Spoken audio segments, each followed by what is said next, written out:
Now that your house is under contract and the closing date is fast approaching, as a seller, it's time to put your move-out plan into action.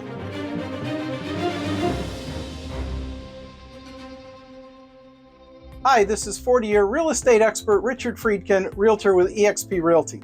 We all know that moving can be a daunting task, but with these 5 stress-relieving tips, you'll be packed up and on your way to your new destination in no time. So let's get started. Number 1, create a moving checklist. Creating your moving checklist can help you stay organized and on track during your move.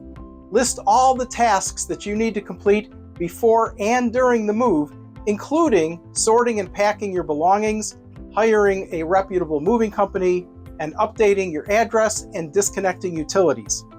Number 2, declutter before packing. Before packing up your home, it's important to declutter and purge to get rid of items that you no longer need. This will reduce the amount of stuff that you have to pack and move, plus make your new home less cluttered. Number 3, pack room by room. To make packing easier, pack your belongings room by room.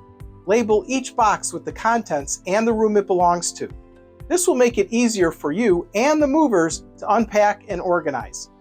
Number 4, hire professional movers. Hiring professional movers can make your move much easier and less stressful. Leave the heavy lifting to the professionals. Number 5, finally, and most importantly, take care of yourself and your family. Although it may seem overwhelming and stressful, remember, it's only temporary and soon you'll be enjoying your new home. So if you've been thinking about making a move this year, whether buying or selling, please reach out to me so that I can help you strategize your next home purchase or home sale. As always, this is Richard Freedkin with eXp Realty, and I've got you covered. I hope you make it a great home buying or home selling day.